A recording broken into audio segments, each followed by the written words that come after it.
We're so glad you're with us tonight. We are doing something a little bit different tonight.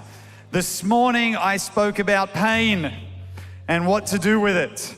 And then I said tonight's kind of part two, where I have asked Rebecca Loundar, who is a clinical psychologist, Dr. Rebecca Loundar, I believe, to help us understand a little bit more, unpack a little bit more what to do with our pain, because we all experience it. As a Christian in the field of psychology, understanding the emotions and all of that we have to deal with. And so we're going to have a conversation that I believe is going to be really, really helpful to all of us and at all of our locations. Because in this season, we as a church have been experiencing some pain. But beyond that as well, in this season, there is a lot of pain that is happening in our world and coming out of COVID and all kinds of things that people are carrying. And we believe that God has wisdom to help us to navigate this. How do we do this well? How do we handle the pain that we experience in life? And how do we handle it well so that our lives are healthier? We're in a season where we're going to always, I believe, be in that, but as a church, we are really focusing on what it means to live healthy lives. What does it mean to be healthy in how we live, in our relationships, in how we relate to others, in how we do church life, in all of those different things. And so we're going to talk a little bit around helping us get healthy. And I'm really looking forward to it. Greg and Rebecca Loundar have been part of our church, for a long, long time. Before I moved with my wife to Cape Town, they were part of church. I think you guys were involved in Frontline with Lucinda. And so these guys are an amazing blessing to our church. We're really grateful for them. Can you give Rebecca Loundar a big welcome? She's going to come and join me. Come on, let's stand, yes, at all our locations. Have a seat, Rebecca. You guys can be seated. And you tell me about your family, because I should know this, but I've kind of been away and I know you have kids. Okay, Phil. Yes. Well, we've been part of church here for, I think it's about 28 years now. And we have 3 children. So Yes. Noah, who's 19, Belle, who's with us tonight, she's 16, Hi, and Belle. Ben, who's 13. Okay. And Fantastic. 2 dogs, And 2 dogs. Dash and Maddie. Dash And Maddie, and Maddie. What kind of dogs? cavoodles. Cavoodles. Oh, they're very cute. Can I just say, there are so many cavoodles in Sydney. I reckon it's the #1 dog breed in Sydney. It has to be. It has to be. They are Designer everywhere. dogs, Phil. They're very They don't cute. shed. We have 2 adoption specials in South Africa. Spencer and Stanley. Literally, we got one of them from a place called Sidewalk Specials. That's where Spencer was from. And then Stanley, who is only about a bit over a year and a half. Yeah, we got him. He's Well also an done. adoption special. And so you never know what you get when you get an adoption special puppy. Are they going to be big? Are they going to be small? Are they going to be you just don't know. And anyway, How are they going? They are good dogs. That's good to hear. Spencer likes to swim out into the ocean with me, Wow. literally follows me. If I go for a swim, he will follow me out. He'll jump over waves and swim out. And I have to be careful that I don't stay out for too long, because he does get taken out by a wave or two. And he catches waves back in. It's a very clever dog. He is. And takes after his owner. But I'm anyway, Stanley stands on the shore, is a little afraid to go in. Yeah, so he might need some psychological No problem. help. We can talk about dog psychology. We can. Maybe Anyway, not tonight. how long have you been doing the work that you do? Oh gosh, probably around 25 years. Okay. And did you just decided this was where you wanted to kind of pursue a career, and then you've got more into it, and you're a doctor now, and tell us a bit about the journey. Sure. Many years ago, I knew I wanted to help people somehow. And I was actually in South Africa when I became a Christian. And it was during that time there that I knew I wanted to serve God, but also help people find health and wholeness and help people somehow. And I think I've just gone on a journey for many years now, and through my study, through my practice work, I've worked with homeless young people. That's sort of where my first sort of work started, in helping people in the inner city of Sydney. And then through there, I guess over time, I've had the privilege of coming alongside many people on their journey through pain often, holding on to hope and wanting to find their wholeness and healing. And yeah, it's just such a privilege. And in my more recent times, I both still do my sort of therapy work, working alongside pastors here, and also I'm at Alpha Crucis College, overseeing the School there of Health and Human Sciences. Fantastic. So you've been quite involved in working with our pastoral team when there's specific, real significant needs that people have that maybe beyond just having some good pastoral support and need more, professional help. Yes. Yeah, so fantastic. And then with Alpha Crucis, the college, they're doing a brilliant work as well. Yeah, and it's about equipping a new generation of people in counselling and chaplaincy, youth work, community work, responding to trauma, providing supervision, a broad range of work in sort of the social science field, but how we can really equip Christians to do the work that they feel called to do. We sort of equip them, well, they've got their faith, we want to equip with skill and based on evidence-based practice, so we know that the work people will go out and do is sound and responsible. I love that. And I love the fact that our faith and understanding our emotions and getting professional help can actually work together. Very much so. God created us as emotional beings. Yeah. So I think it's important we find ways to actually live our lives to the fullness we've been created to. And part of that's understanding and learning to manage our emotions and relationships. Very good. So, we're going to have a conversation about this tonight, talking about practical steps of what to do when you are feeling pain or you're supporting someone who has experienced or is experiencing pain. Because maybe you are going through aspects of pain in your life because of different things that have happened. Or maybe it's not you, but maybe it's a friend of yours, someone in your world. So this morning I started on that and started talking about practically and biblically pain and what to do with it. You were here in church. I did see you. Great. How did I go, Beck? I was a little concerned because you were Bill, here. I was ready to take note. No, I took a lot of notes. I actually think you were fantastic. I think what I appreciated was your willingness to go there and to talk about topics that are just so close to the human heart, and the fact that you would actually choose to share your personal journey as well. I think it allowed people to connect that pain is something all of us do experience. When there's love, there's going to be pain. So thank you. I actually think you did a great job and your points were well done. Thank you. The thing is, when you talk about things that are very real to you and emotional and a bit vulnerable, it is tiring. Like, I was so tired. I'm sure you were. I really was. But I went to my relative's house and had some food. And a sleep. And a little rest. A little rest. A nap. Well done. A nana nap. Nana nap on a Sunday is always good. How good's a nana nap? All the nanas said. So, so I talked about 4 points this morning. And what I thought would be good is maybe we can unpack some of those points that I shared and hear from your perspective as a clinical psychologist how you see those elements that I talked about. So the first thing I talked about was faith in God does not equal a pain-free existence. What would you say about that? Well, first of all, I agree. I think, as I said before, God's created us to be like emotional and relational people. And so I think when we have, for all people, we have the ability to love and to feel. And I guess with that, we don't live in a world that's perfect without things that go wrong. And so the result often I think of when we've been challenged in certain situations, we're going to feel pain and we're going to feel hurt, and we're going to have a broad range of experiences. And my understanding of the Bible has been that God promises it in so many different passages that he's alongside us and in us and with us as we travel both the good and the not so good. And often we experience both at the same time. So I think pain is part of can be and often is a part of our journey, but I think it takes great faith as well that we actually will trust that God will be with us on that journey towards our own healing. And I like how you said you can have both experiences once, because sometimes there's moments when you're sad and then you can be sad, but then you're with a group of friends and you laugh at something and then you kind of feel guilty, maybe because you think you should be sad, but you're laughing. Like, can you help us to process how we go through? I don't know if anyone else ever feels like that.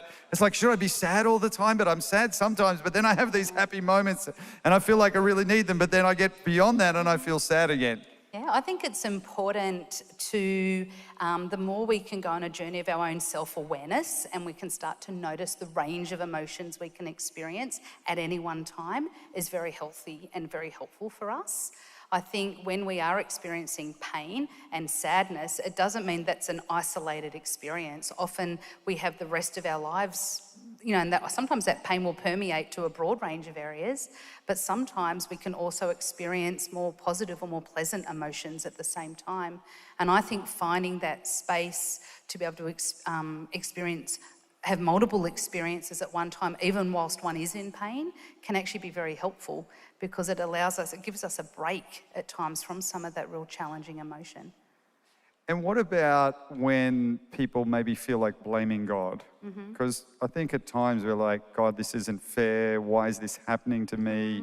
What do you say about that? How do we deal with that? I mean, I think it would be quite natural. It is quite natural to think those things.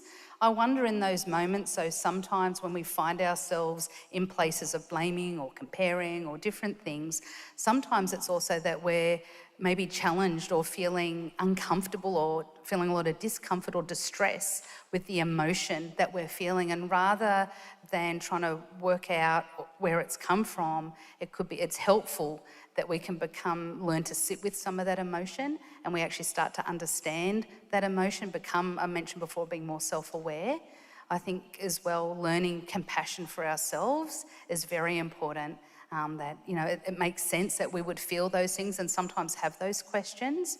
However, I do think the more in which we can learn to sit with uncomfortable emotion, from there we can find healthy and more helpful ways to manage that emotion. How do you become, it's just a big question, but how do you become more self-aware in these moments? I think, and it's a good question, because when we can pause and even just try to name or identify some of the emotions we might be feeling. It could be happiness, it could be joy, it could be sadness, frustration, anger. When we can often we can feel a lot of distress or we can feel a lot, but we can't always articulate what emotions sort of are sitting within that. And so what self-awareness does, it allows us to identify the actual emotions or that we're even experiencing emotion. Sometimes it can feel so intense, we want to do something to get rid of it. But when we can pause and notice what we're feeling, we can then use different methods that we can discuss to actually write out some of that challenging emotion rather than trying to just get rid of it.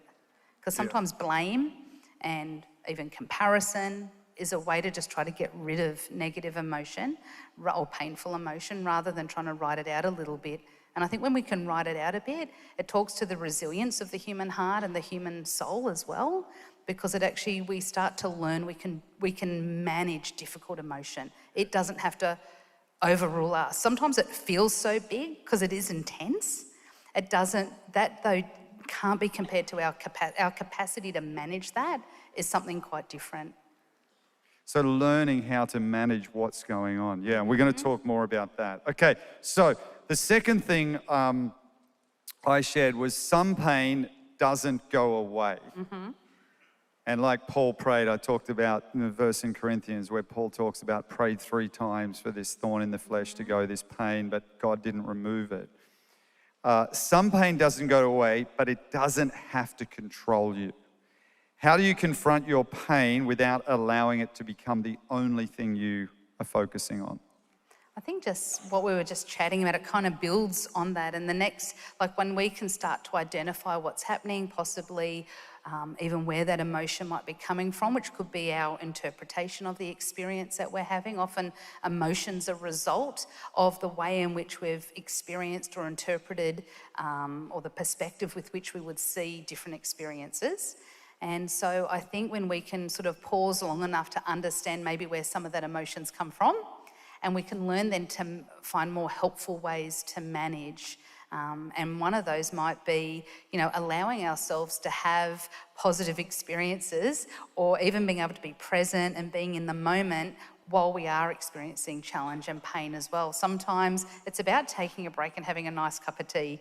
Sometimes it's looking outside or listening to nice music, going for a walk, talking to a friend, praying, whatever it might be. It's allowing ourselves some opportunities to have some comfort even whilst we might be feeling pain.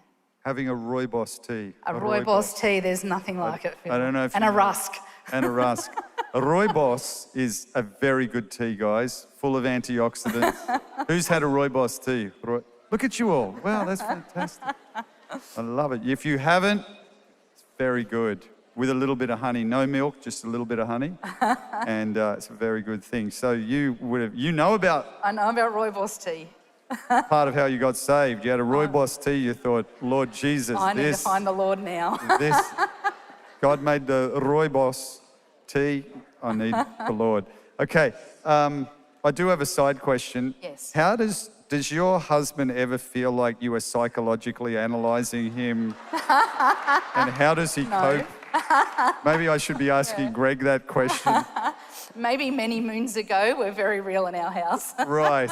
So your kids, because here's what my kids do. My kids sometimes, like if I try and give them advice, they go, "Oh, thank you, Pastor Phil." And it just, I'm like, "Oh, Dad's got his pastor voice on again." Anyway, I have to deal. I'm going to need some counseling about that because I'm just trying to be their parent and help them and give them wisdom. And Pastor Phil is in the house now. It's not Dad anymore.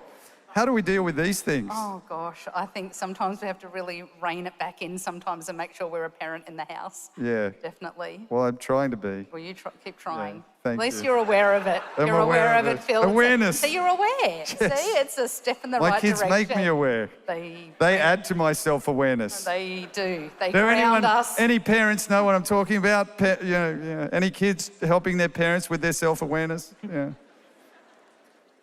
Okay, so pain doesn't go away. Here's a question about that. Some people would think, okay, I'm going to get professional help. I'm going to see someone like you. I've been prayed for, it hasn't gone away, but if I see the counselor, the therapist, it's going to go away. But they might see you, they might get prayer, but it doesn't go away. And I think there's been a time where we've thought there's something wrong with me. I prayed and prayer didn't get answered, or, what's wrong with me? What do you say to that? I think, first of all, that's where it's really important, the place for self-compassion, which is to understand, be kind to yourself, that sometimes we're not going to be able to find all the answers. I think in a therapy or a counselling environment, it's often about helping somebody or coming alongside somebody that they can start to understand what the pain means to them, their connection with the pain, possibly finding alternate ways to manage the pain. Definitely we try to work out the source of pain and try to having opportunities to work through that. But I think sometimes it's being so careful, just like we would encourage someone to, not to find themselves in a place of trying to blame, being very careful not to blame oneself. And that's where I think kindness, self-kindness is actually very, very important. And it's about understanding that pain is, and sometimes it's changing our perspective, I guess, and our connection to pain and our ideas of trying to get rid of it versus trying to find helpful ways to, our connection with it. Yeah, because I talked this morning about how my mum and dad passed away, and I watched my mum's memorial service, which was beautifully done. Donna did the service, but I was watching it from South Africa, and the hardest moment for me was when the people who were carrying the casket with my mum's body carried that, and I thought I should be doing that. And that was really hard moment. And so when I think about that moment, I'm sad. But then I don't want to live my life sad, but that's a sad moment. Sure. And when I think about my dad, I miss him, and that's a sad moment. And these moments don't go away, do they? They don't. But you don't want to live in them all the time either. No, but I think, Phil, it sounds like it also represents the love you had for them and with them. And if anything, it allows you to connect to the beauty of the relationship you had with your parents. And it allows you to, I sometimes think sadness and pain, it's sort of, it's proportional to the depth of love you might have had for somebody or something as well. So it's okay to live your life and still have some moments that when your mind goes to them, there's still sadness. Yes, definitely. Yeah. But maybe even in those moments, remembering some of the happy times and the beautiful times you had with those people as well. Yeah, because I think that's sometimes the hard thing to go, okay, my faith says I should be hopeful, which I am. I should be joyful, which I am. I should be excited about the future, which I am, all of those things. But then I also think of these moments along the journey, and there's the sad moments, but it's understanding how to, I suppose, deal with that in your heart. How to sort of, connect with it and then let it be. And how do you find meaningful ways, I think, to acknowledge, well, especially in the situation with your parents, finding meaningful ways to ensure you stay connected to your memory of them and the experiences you had. Because if you run away from that pain, the risk is that you run away from the good parts as well, and you don't want to do that.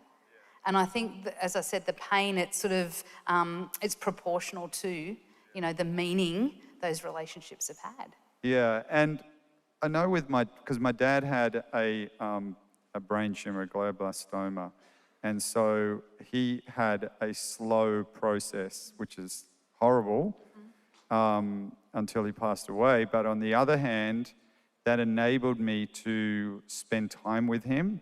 And I made sure, because I was living in South Africa and he was over here, I made sure that whenever I was with him, I would ask him questions, because I wanted to know stories and understand his life. Why did he make certain decisions that you don't know about your parents? You're like, why did you choose this career? Why did you do that? What happened to your family? Why did you do this? And I wanted to personally understand that. And so I really was intentional about asking all of those kind of questions, which I think was really good.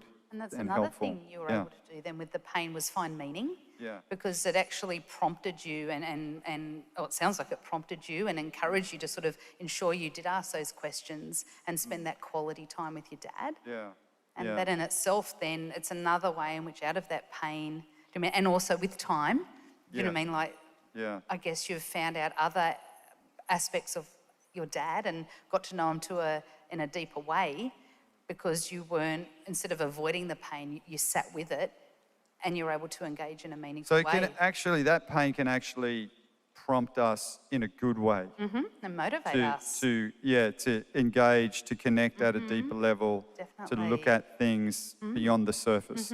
Yeah. Rather than it being just purely an emotion, you're actually looking at what it's representing.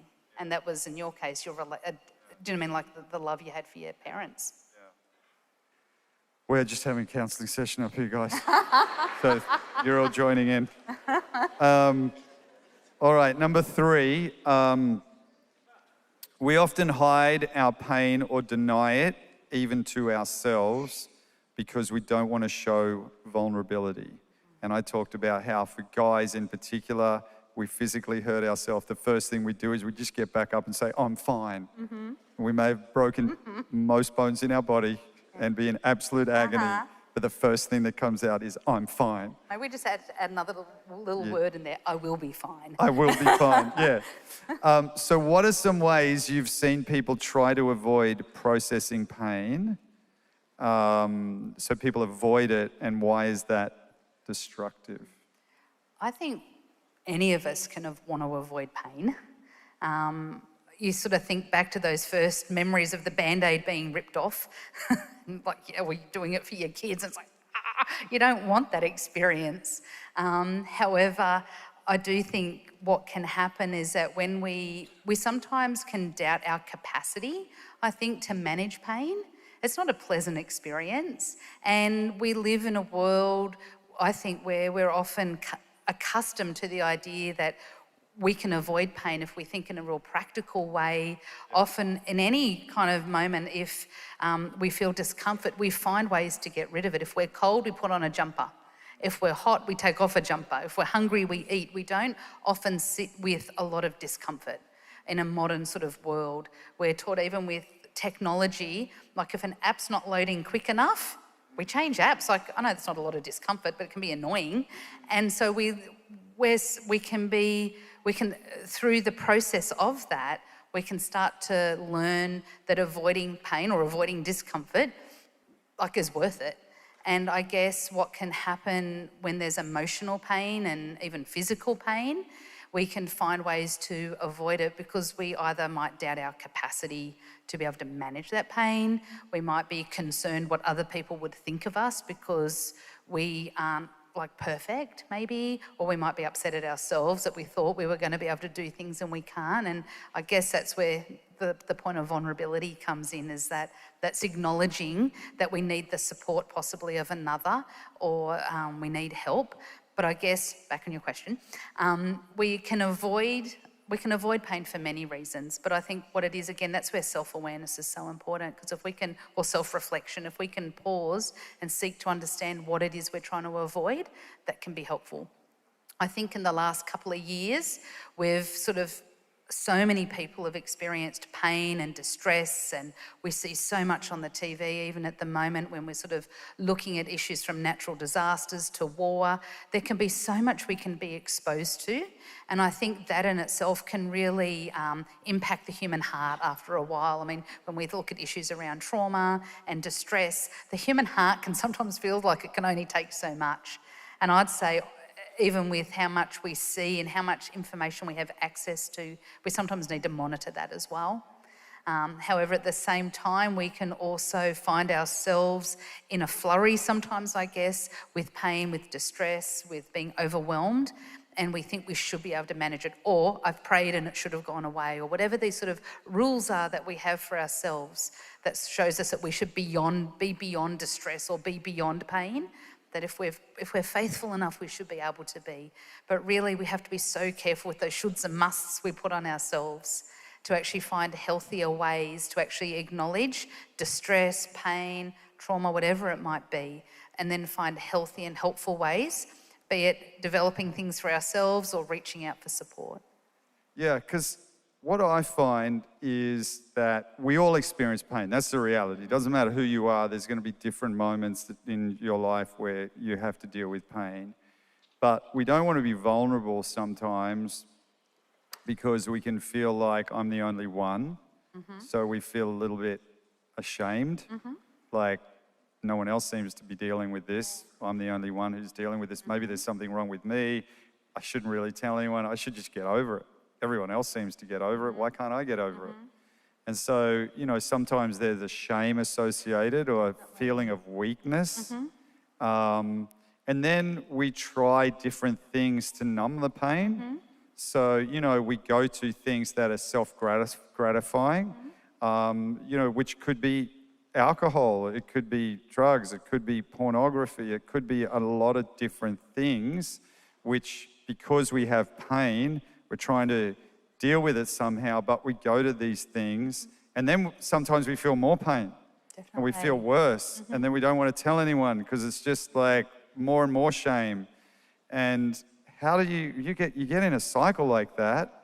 And a lot of people do. And I'm not saying that's bad. I'm just saying I think that's pretty real in society today. What do you do when you're in a place like that? Yeah, I think as well, Phil, just before we get to what do we do, I think people can find themselves doing those things to deal with the pain. I think as well in our everyday life, we can avoid pain daily, even in the way in which we might choose not to be present in the home, getting caught up in busyness, getting caught up in details of things, getting caught up in social media, getting caught up in binging shows. Again, there's nothing wrong. In our work, like definitely. you can bring your work home and you're always looking at phone, taking calls, not spending time, because you need to have emotional energy if you've got kids to be present with them. And it can be hard in your work. marriage, all of that.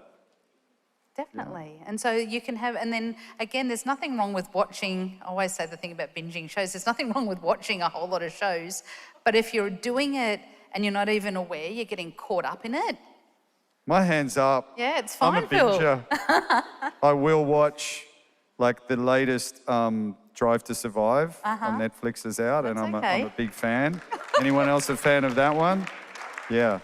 I guess it's just knowing why you're doing it. And it's like, if you're Yeah. doing it to chill out and to take some time out, then that's actually okay. Yes. It's what happens is anything that takes us, if we're actively avoiding pain, rather than acknowledging it and trying to find ways to manage it and get help, that's the little part that's important.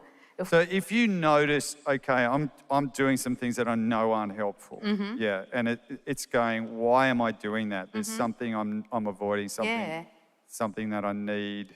And sometimes that's when talking to a friend is so helpful, talking to somebody you trust, and sometimes it's actually reaching out to professional help as well. This statement, and I shared it a few weeks ago when I was preaching about God's love and God's grace for all of us, which is we have a deep-seated desire to be fully known and fully loved. And to be fully known and fully loved is a very vulnerable place. How do we create that? How do we be that? That's a hard one because, if I'm going to talk to someone, how do I know that I can trust them? Yeah, and it's it can feel very risky and very vulnerable to do that.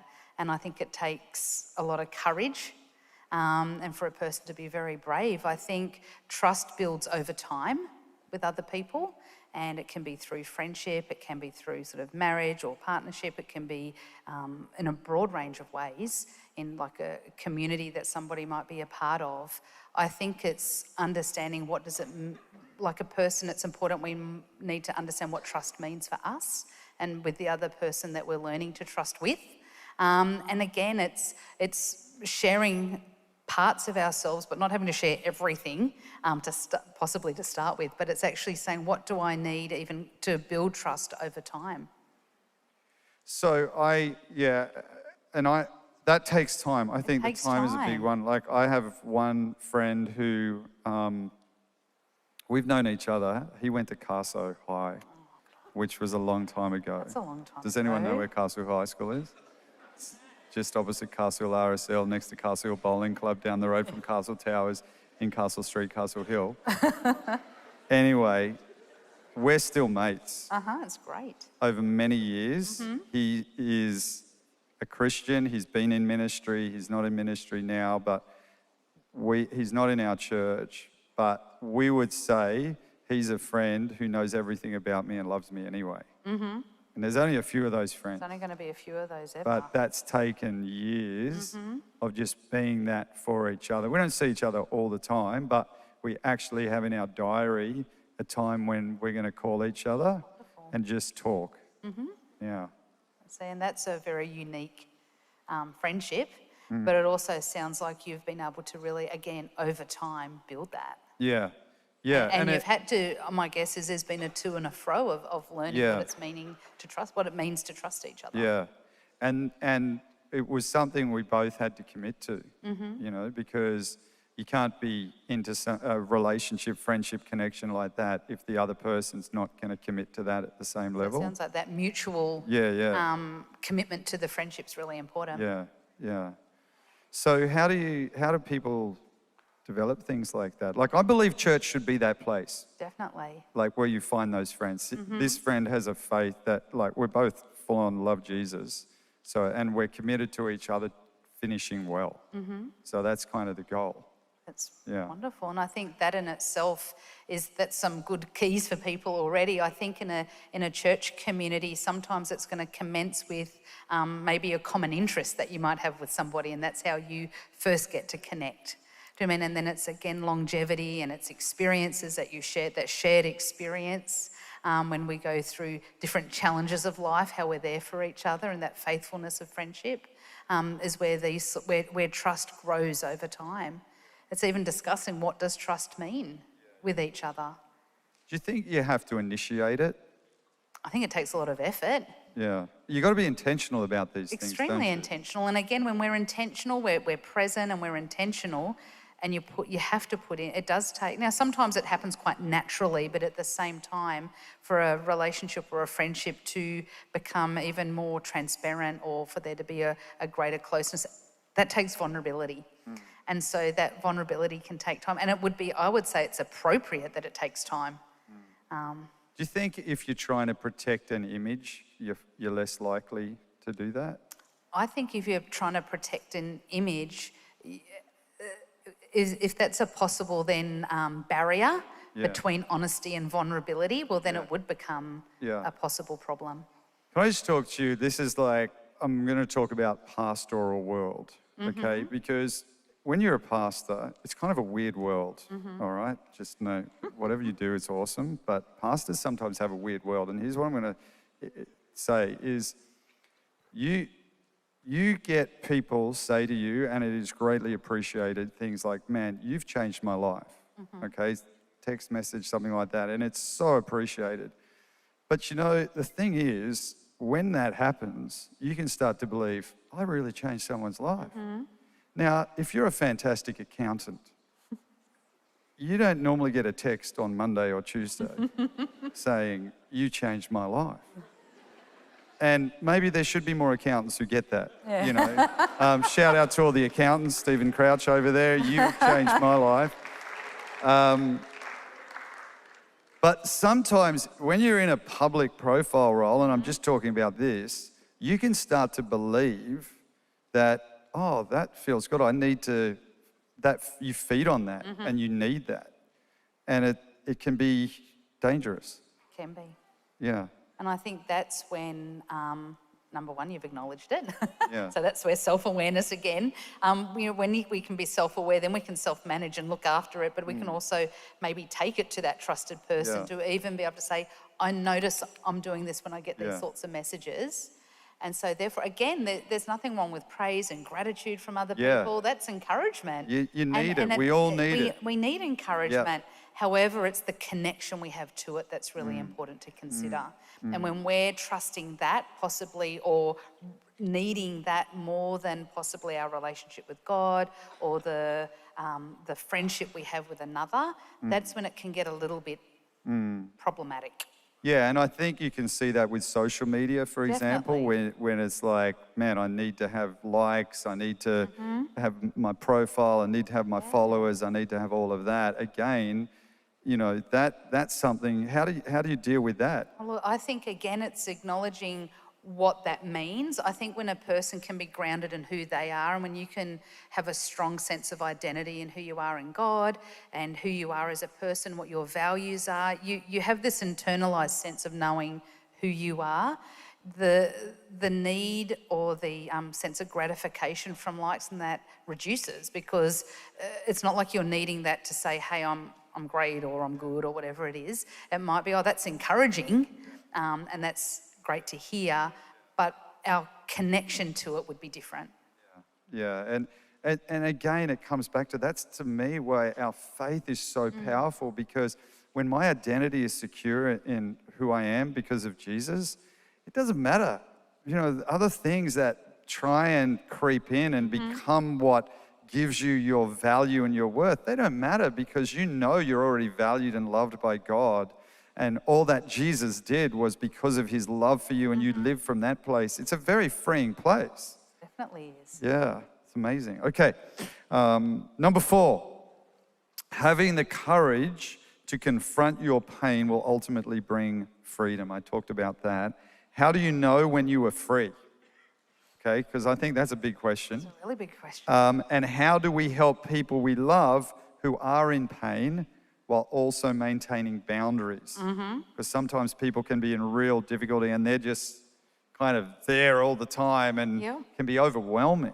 Can be. Yeah. Well, I think your first one about freedom, again, I think it's good to understand what freedom might be for, like, individually. I think we need to identify what freedom might look like for us. I do think it could be to do with the fact that we wouldn't feel so burdened by different things, that there's a sense of joy in our heart, even in the midst of and acknowledging that painful or challenging situations will come our way in life. It's knowing that we've got maybe a different way that we're going to be able to connect with it, and a different way to manage it. I think freedom, often there's hope there's joy, there's a whole lot of, I guess, more pleasant experiences that would go with it. But I think it's that sense of wholeness or connection with God, and maybe it's to do with the connection and the relationship we have with God as well. I'm curious what you would say freedom is too, Phil. Well, I believe it's when you don't need something to make you feel better. So, if we talk about aspects of addiction, it's something I have to keep going back to. But it's like, actually, I don't need that. That's when you're free. You may still have sadness about a pain, but it's like, oh, I don't need that. I'm actually feeling good about who I am. And that could be anything, whether that be, alcohol, whether it could be overeating or, porn or things like that. It's like these things come in a way to try and, rather than help you heal from the pain, they distract you from the real issues. But when you're like, I'm free from those things, so, and I think it's also your reaction. So maybe you had an issue where you reacted and you got angry, and suddenly you're like, man, I'm more patient. I think patience is a big decider about freedom. I think when you're patient with people, it says a lot about who you are.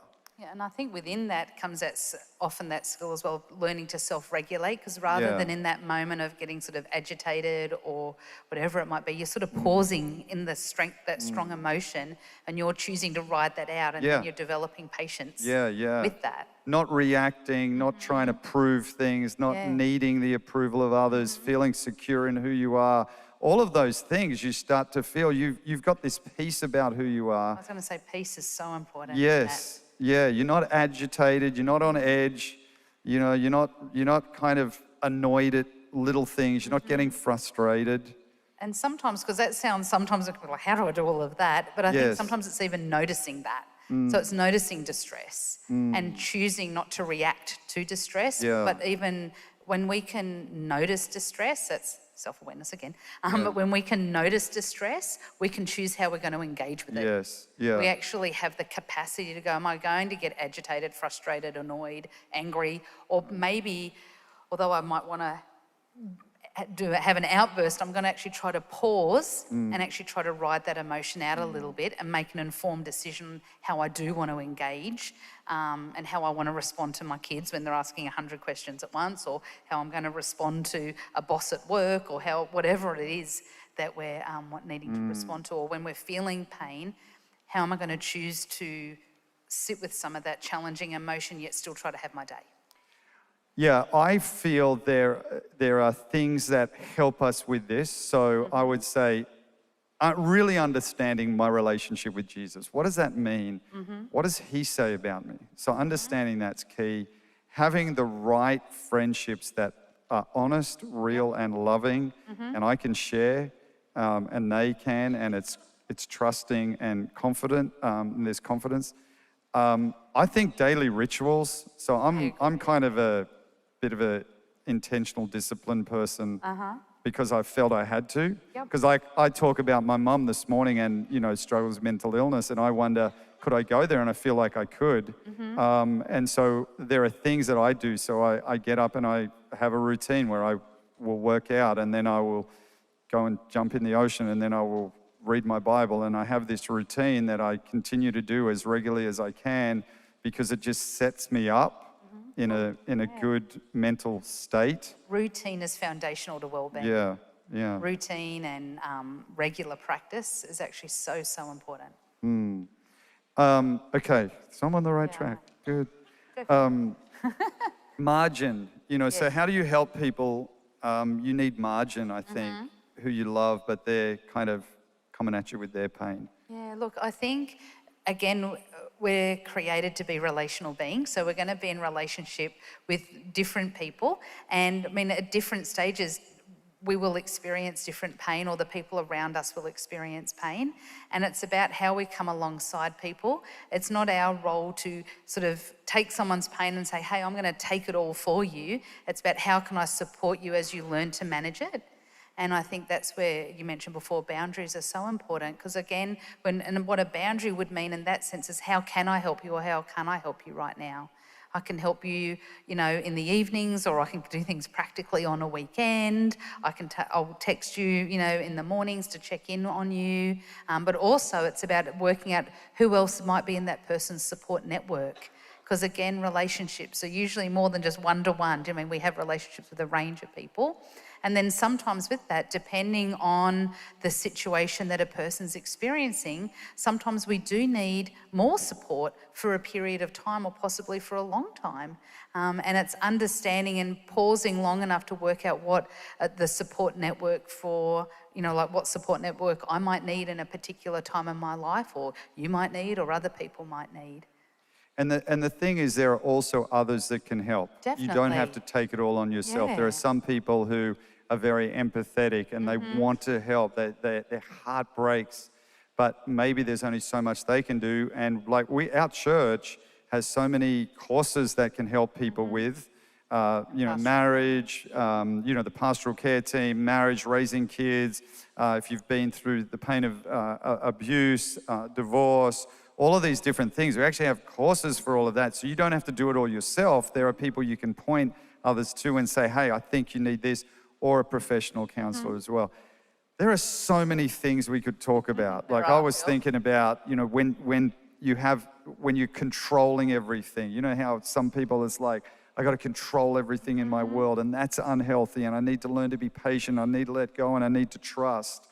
Dealing with all of those things internally, they're all huge issues, aren't they? They're all huge issues, but they're all ones as well where there are, the more we can discuss these things, I think the more we normalise them, and therefore the more we can continue to be brave to actually speak out about them. Yeah. Like I think this morning when you're able to share about your experience growing up, to me it gives permission that it's actually okay if others of us have had challenge that we might need to come and chat to someone about. Because I think the more we can normalise discussions and conversations around emotional, social well-being, spiritual well-being, whatever it might be, areas of well-being, the more honest we can be with each other, the more we actually start to head towards healing and wholeness. Well, it's like James said, confess your sins one to another, to each other, and you will be healed. So that healing process from having that real, genuine, loving, trusted relationship, so important. Okay, we're going to conclude. We've gone over time. I knew we would. I knew this would happen. So just for the young people, because we have a lot of young people on Sunday night church, often in teenage years in particular, there can be quite a bit of pain. You're growing up, it's like a lot of, teen angst. It's a real thing. It's a significant time of transition and change. Yes. And a couple of generations ago, adolescence wasn't even considered a thing. You're either a child or an adult.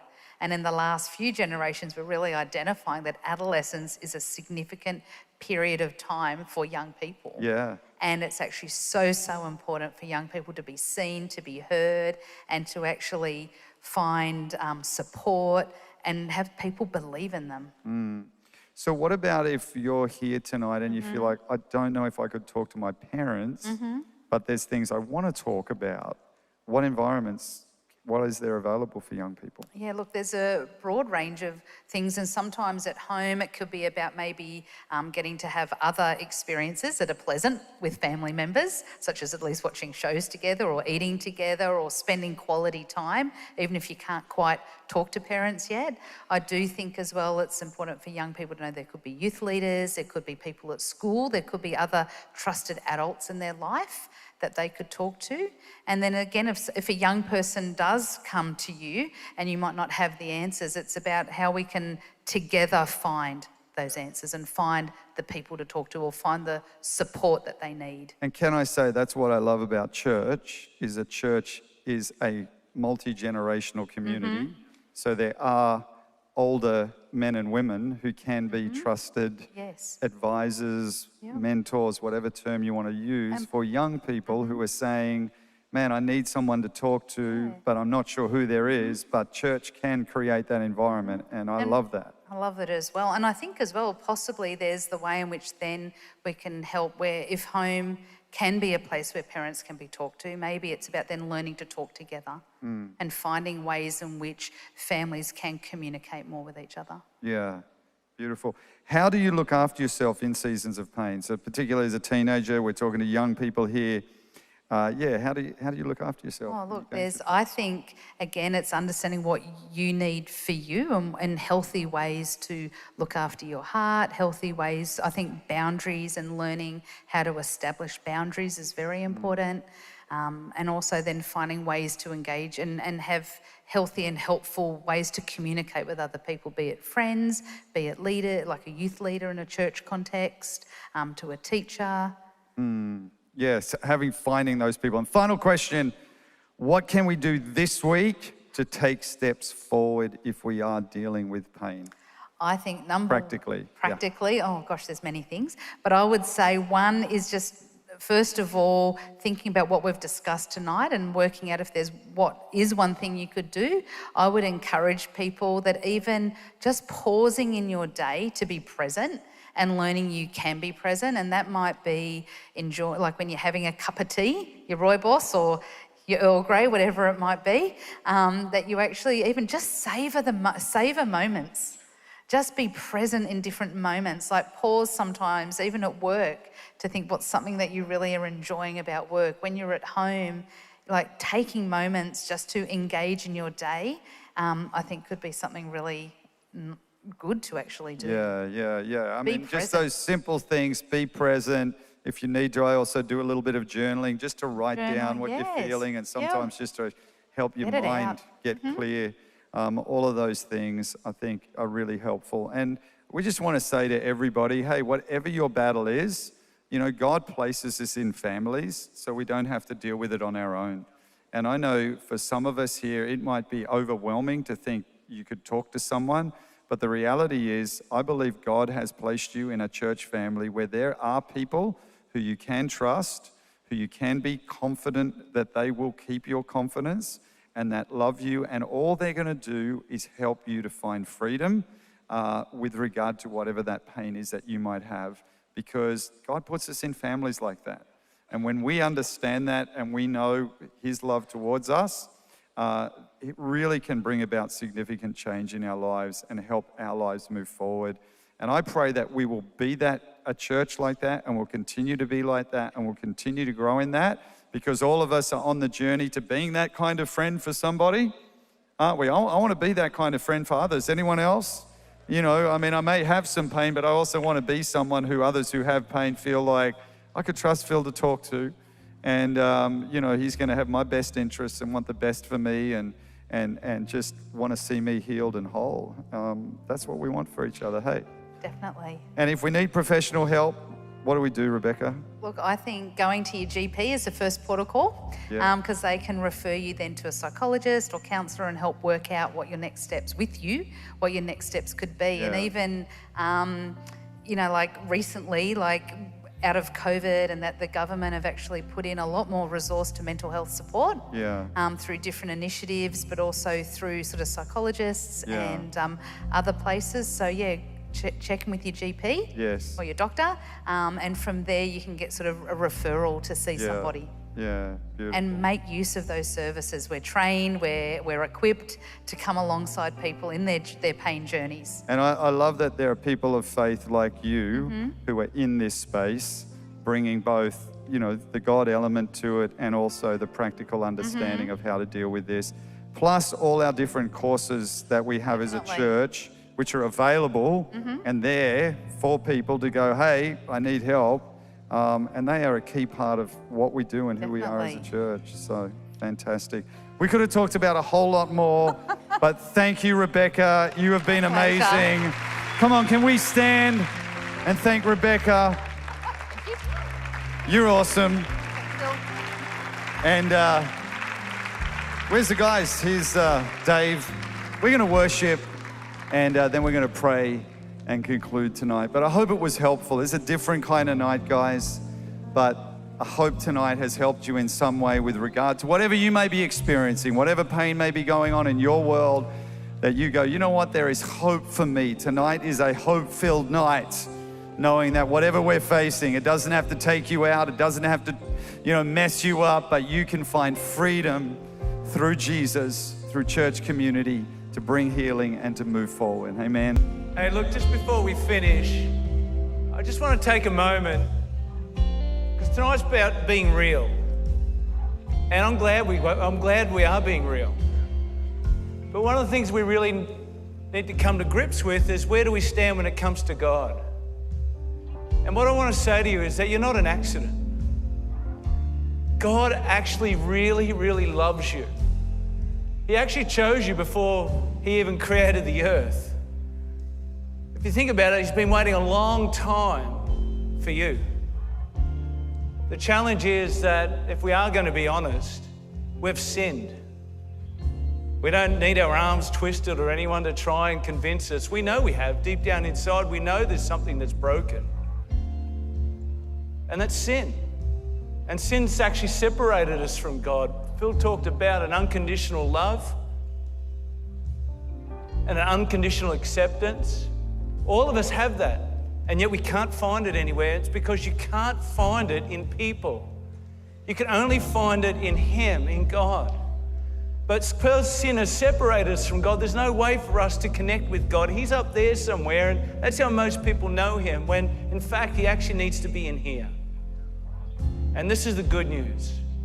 What you're not able to do, and that is get to God, God did for us by sending Jesus to die on a cross. And He took your sin upon Himself and your guilt and your punishment upon Himself. Why? So that tonight, in this moment, if you'll accept Jesus, then you can know what it is to be forgiven. You can know what it is to have a brand new start. And the God who's up there somewhere, because of Jesus, now comes in here. He is the missing piece in our lives. And if we'll be honest, then we know already that we just got to say yes to Him. And I want to pray for people. And this is what I want to do. If you know that you need to get your life right with God, in a moment, I'm going to pray a prayer. And all you do is lift your hand and say, Sam, that's me. I need to ask Jesus. But there are people in here and you're going through the motions, but deep down in your heart, you know you're backslidden. You've walked away from God. And you know what? You don't have to stay that way. Tonight, if you'll just simply lift your hand and say, Sam, you know what? I'm recommitting my life to Jesus. Then you can know what it is to be forgiven. You can know what it is to be home. And you can know what it is to have that intimacy and that presence of God in your life again. So why don't we all close our eyes and bow our heads? If that's you and you know you need to get your life right with God, simply just lift your hand and say, Sam, that's me. I need that. I need that. Fantastic. Just raise your hand and say, Sam, that's me. Yeah, wonderful. People just raising their hand. That's great. That's great. Fantastic. Wonderful. All of us come on together. We're going to pray this prayer, and it's simply asking Jesus to forgive us. And you know what? If you didn't lift your hand, you know you should have. Why don't you pray this prayer as well? Come on, let's pray together. Dear Jesus, I thank you that you died on the cross for me. I believe you rose again. I ask that you come into my life and that you'll be my Lord and Savior. Thank you that I'm forgiven and I'm a child of God. In Jesus' name, amen, amen. Come on, can we really put our hands together? Congratulations. Hey, we're not the only ones cheering. The Bible says all of heaven cheers and celebrates when someone gives their life to Christ. This is what we want to do on all the exits, and there are going to be people waving these Bibles. So why don't you go and say to them, hey, listen, I prayed that prayer. And you know what? If you didn't and you knew you should have, why don't you grab one of these anyway? It's going to help you when it comes to making that decision. So one more time, can we put our hands together? Really thank everyone.